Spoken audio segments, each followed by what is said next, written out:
cosas podríamos llamar este programa Cara a Cara Constitucional, probablemente porque estamos ya hace varias semanas girando en torno a un escenario no solamente de interpretación de la Constitución para poder avisorar cuál será el desenlace del entrampamiento entre el Ejecutivo y el Legislativo, sino también ahora mismo por el proceso puesto en marcha, que ya de alguna manera venía anunciándose, pero puesto en marcha ahora sí en toda regla para elegir a los nuevos integrantes del Tribunal Constitucional. El Tribunal Constitucional tiene 7 integrantes, 6 de ellos han visto vencer su mandato el pasado junio, solamente el doctor Ferrero se quedaría un par de años más, pero son 6 integrantes que por supuesto van a cambiar todo el balance de lo que ha sido las decisiones de este ente que finalmente es el intérprete último de la Constitución y que, como les digo, evidentemente pues va a tener mucho que decir, no solamente en los casos sobre corrupción de los que tanto se está hablando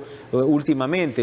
El actual tribunal el 25 va a convocar para ver el caso de Keiko Fujimori y demás. Hay toda una serie de interpretaciones importantes e incluso en materia de casos que tienen que ver con grandes intereses económicos, sino sobre todo, diría yo, la dirimencia muy posible y muy cercana, muy próxima de lo que sería una probable, potencial cuestión de confianza que presente el Ejecutivo en caso, como todo indica, el Congreso no apruebe pues la propuesta de adelanto de elecciones formulada por el presidente Martín Vizcarra. Como sabemos, la negación de la cuestión de confianza de ser considerada constitucional le daría el paso o le daría la posibilidad, la facultad al presidente Vizcarra de disolver constitucionalmente el Congreso. Por supuesto, hay opiniones de un lado y del otro, pero repito, es el Tribunal Constitucional el que finalmente dirimiría esta cuestión. Bueno, estamos así, nos acaban de informar que el próximo 30 de septiembre, es decir, en 11 días, el Pleno del Congreso ha sido convocado para votar por los candidatos que hemos conocido hoy. Son 11 candidatos que ha designado esta comisión especial.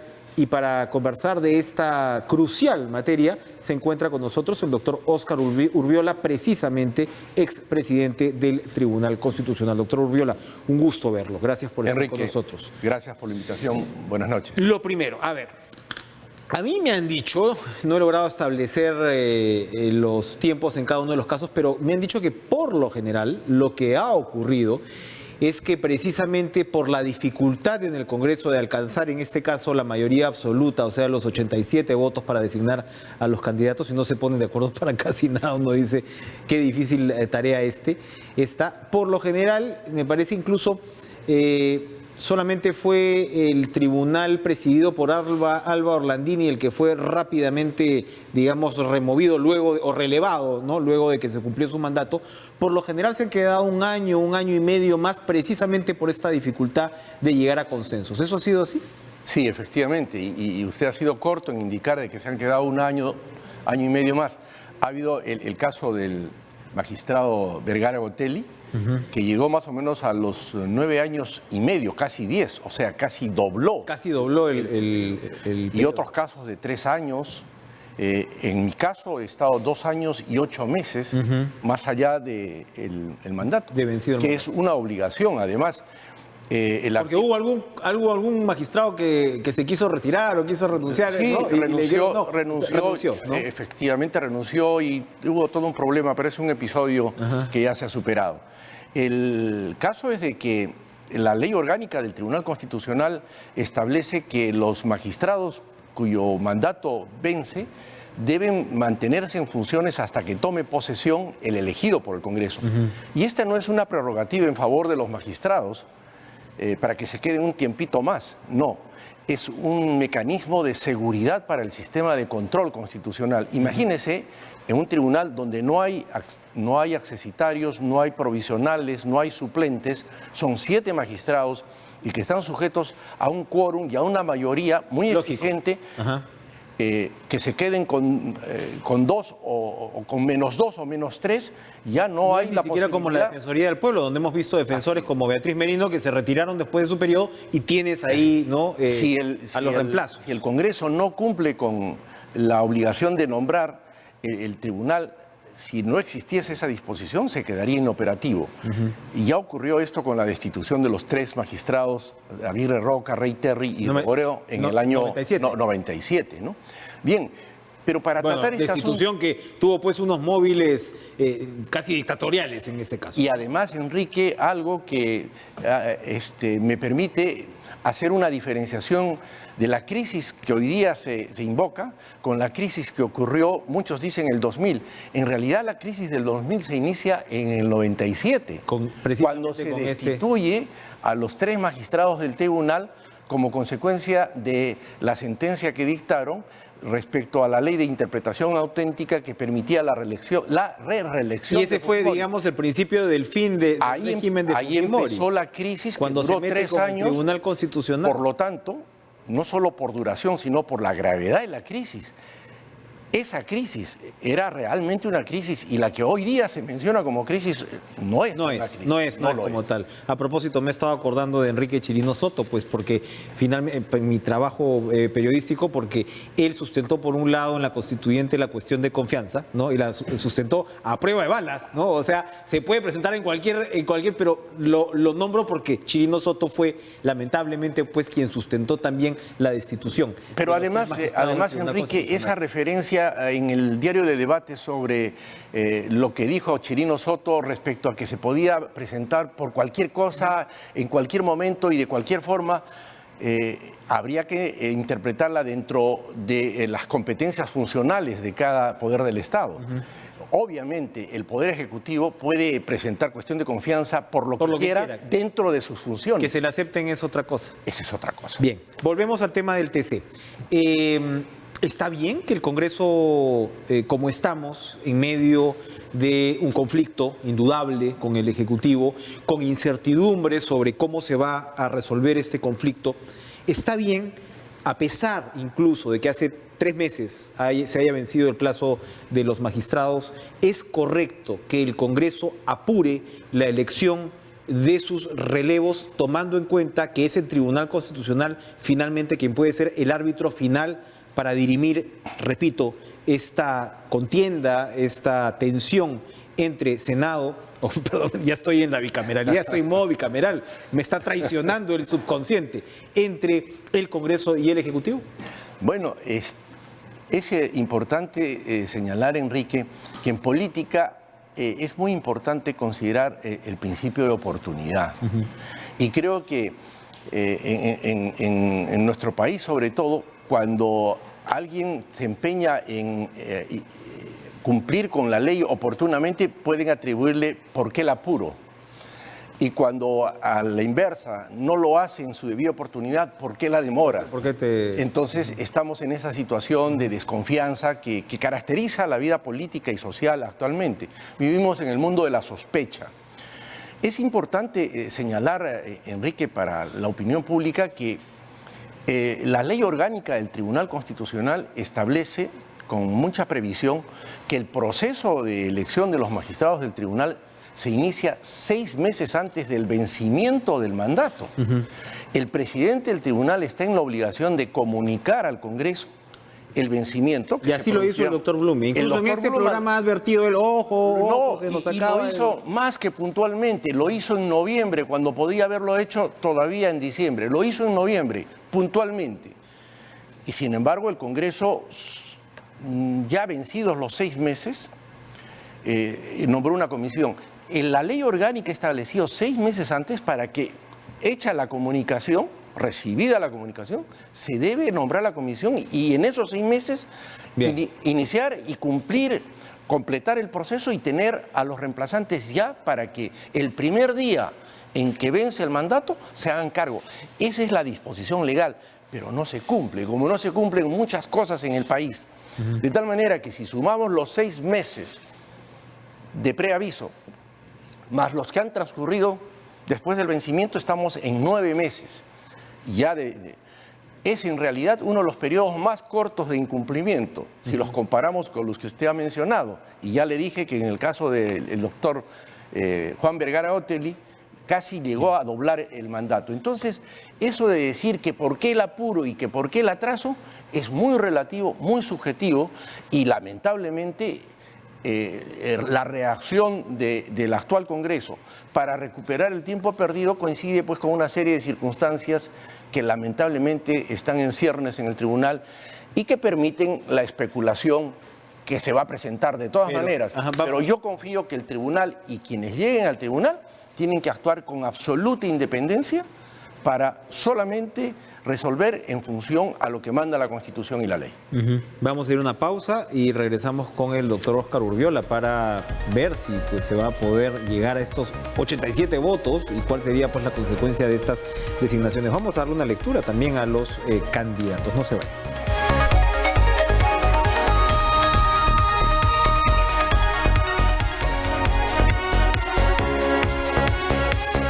Conversamos con el doctor Óscar Urbiola sobre la designación de los nuevos magistrados del Tribunal Constitucional. Se necesitan 87 votos, ya conocemos la lista, hay de todo, ¿no? De alguna manera. Hay, sin embargo, bancadas que no han presentado candidatos en protesta, entonces esto ya avisora un clima de debate que puede ser complicado. Y hay un antecedente que preocupa mucho, que es el de la llamada repartija. Ahí se puso en evidencia precisamente, valga la redundancia, la repartición, ¿no? De los asientos en el Tribunal Constitucional con un criterio político. Y hubo una reacción ciudadana muy fuerte y ahora el temor es que precisamente en este ambiente de encono político y de choque y donde el Tribunal Constitucional va a tener que definir temas muy importantes, se pueda repetir esto. ¿Usted teme una figura como esta? Si se apresura la votación en un plazo exacto de 7 días, que es el que establece la ley orgánica del tribunal. La votación no se puede hacer antes de los 7, a partir del 8º día sí. Y no se da la oportunidad de que la población conozca quiénes son y qué antecedentes tienen y qué méritos tienen para llegar al tribunal. Y sobre todo, los congresistas que no forman la comisión, que no han hecho ninguna propuesta, que van a ser los que van a votar y van a tener que definir en función a lo que revisen y escuchen de estos postulantes, podríamos estar en la situación de un rechazo ciudadano que ojalá no se presente, porque el Congreso le pondría otra disculpa en esa nota desaprobatoria que tiene. Lamentablemente, en esa oportunidad que usted refiere, la famosa repartija, el Congreso tuvo que anular la resolución legislativa que se emitió ya haciendo el nombramiento. Sí, no, claro. Y eso es gravísimo. Con la consecuente, pues, incomodidad, fastidio, obviamente, de los que habían sido Yo creo que para evitar esta situación tiene que haber un periodo en el que por lo menos exista reacción de la opinión pública respecto a los que van a ser votados. Anoche el congresista Richard se decía que antes de candidatos debieron haber perfiles. ¿Eso es necesariamente Sí, cierto? se puede hacer porque la invitación, si bien es cierto, es libre, pero creo que no está impedido el Congreso de, hecha la invitación, transparentar las hojas de vida para que el público conozca quiénes son. Son personajes, bueno, está el señor Manuel Sánchez Palacios Paiva, que ha sido presidente del Poder hay destacados juristas. Gonzalo Ortiz de Ceballos, que ha sido árbitro de la Cámara de Comercio de Lima. No conozco la trayectoria del señor Ortiz de Ceballos, pero el arbitraje no pasa, digamos, por su mejor momento reputacional, ¿no? A raíz del caso de Odebrecht, que está un ex abogado de Elan García, Wilber Medina, está el señor Roberto Acevedo, está, en fin, la abogada Delia Muñoz, se conocen también sus posturas conservadoras, respetables y demás. En fin, hay digamos, una panoplia. Así es, no, sí. Yo no quiero pronunciarme por cada uno. Hay respetables juristas ahí y eso le corresponde. Ahora, pero yo veo, doctor Urbiola, bien difícil el tema de los 87 votos. Bien por lo menos para los 6, pero no sería nada raro de que por lo menos consenso. 1, 2 o 3 puedan obtener los 87 votos. Ahora, hablando de derecho constitucional, yo publicado ahora en Caretas, usted está en el grupo de los constitucionalistas que el señor Olechea convocó para tener una opinión. Así es. Sobre esta este impasse entre el Ejecutivo y el Legislativo. Y las preguntas son en realidad casi un curso de acción, como las estaría planteando el señor Olechea. ¿Qué cosa les preguntó a ustedes? ¿Cómo se afectaría el modelo constitucional peruano de sentarse el presidente de adelanto de elecciones generales? ¿El Congreso de la República tiene entre sus facultades aprobar o no la iniciativa legislativa planteada por el Ejecutivo? En cualquiera de las dos opciones o una aprobación con modificaciones puede ser observada por el presidente. Miren ustedes, esto es en realidad un curso estratégico más que una lista de preguntas. ¿Puede el presidente del Consejo de Ministros hacer cuestión de confianza respecto de la aprobación o desaprobación del proyecto de reforma constitucional? En caso de que el presidente del Consejo de Ministros formule un pedido de cuestión de confianza respecto al proyecto de reforma constitucional, ¿podría el Congreso no tramitarlo? Pregunta el señor Olechea, evidente, una pregunta, como decimos, con semilla de respuesta. ¿Cuál sería el escenario y cómo dilucidaría tal situación? Evidentemente el TC sería el escenario. En caso de aprobación y promulgación puede aplicarse a la actual representación nacional y de ahí es pertinente la modificación del artículo 112 sobre la reelección presidencial. Estas son la lista de preguntas que 12 connotados constitucionalistas, entre los cuales se cuenta usted, resolvieron. Cada uno pues tendrá su punto de vista, pero esto de alguna manera es lo que eventualmente podría resolver el Tribunal Constitucional en una cuestión de confianza también, si se presenta. Sí, algunos aspectos de esa consulta que yo he absuelto antes de dar respuesta a las preguntas que usted acaba de mencionar. Hice todo un desarrollo sobre el régimen constitucional que ha caracterizado a nuestro país y di mi opinión de lo dañino que podría ser un adelanto de elecciones quebrando precisamente el sistema democrático. Ahora, lo que pasa... Y contesté a cada una de las preguntas. Doctor Urbiola, lo que ocurre también, lo que estamos viendo, me parece, es que de alguna manera estamos llegando a un límite con el modelo que tenemos. Así es. Es decir, tenemos una Constitución del 93, hablaba con otro destacado jurista en estos días, Alberto Borea, que él tiene una posición muy tajante con respecto a la prácticamente ilegalidad de la Constitución del 93 por su origen, ¿no? Inicialmente por su origen, ¿no? O sea, sí. Entonces, pero lo que señala Borea, pues, entre otras cosas, es que es muy necesario, pues, el retorno a la bicameralidad, ¿no? Tienes una serie de inconsistencias porque la Constitución del 93, que como sabemos ha ido siendo modificada, pero tenía pues un acento presidencialista muy fuerte, precisamente por ese origen, tenía unos controles que yo creo que son, esa indefinición de alguna manera le está mordiendo la cola al fujimorismo varios años después. Así es. Independientemente de si es o no es constitucional la cuestión de confianza, ¿no? Esos poderes presidenciales son los que es hasta paradójico que el fujimorismo se convierta ahora en el defensor del Parlamento. Pero, ¿hemos llegado al límite con nuestro actual modelo? Sí. Y con referencia a la introducción que ha hecho sobre la Constitución del 93, efectivamente la Constitución del 93 llegó a ser una constitución semántica en el sentido de que era simplemente la careta o el disfraz para encubrir a un gobierno dictatorial.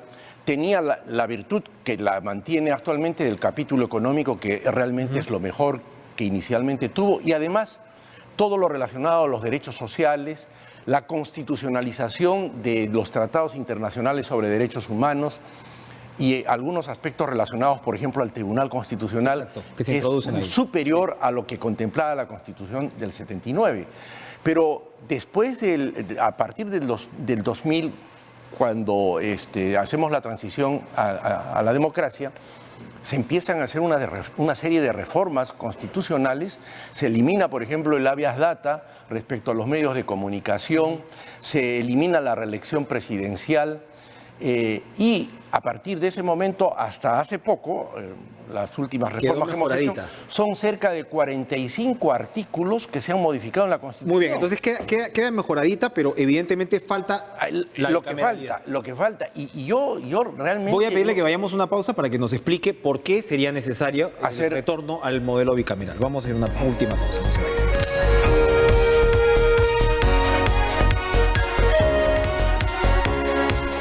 Con el doctor Óscar Urbiola, nos quedan 2 minutos. Doctor, hemos ido recorriendo el tema constitucional ahora mismo, la encrucijada, pero finalmente lo que queda es, según su descripción, según su parecer, ¿por qué lo que le falta a nuestro actual sistema es la bicameralidad? Efectivamente. Y ya le dije que la Constitución originalmente era semántica, en el sentido de que era una Constitución para... Era un mascarón de proa. Era un mascarón de proa.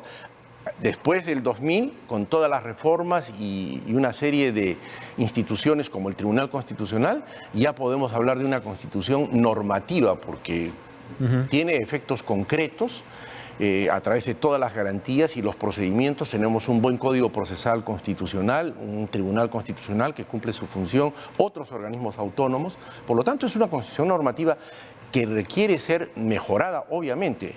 Las constituciones no están escritas en piedra, se dice. Y una de las carencias que ahora se evidencian con esto del nombramiento de los magistrados del Tribunal Constitucional es la unicameralidad que se mantiene en la Constitución. Una figura bicameral, eso le tocaría al Senado. Al Senado, al Senado. Pero no una bicameralidad como la del 79, que eran cámaras gemelas que competían entre sí. La bicameralidad que necesitamos es una bicameralidad que en la doctrina se conoce como imperfecta, con competencias privativas cada una.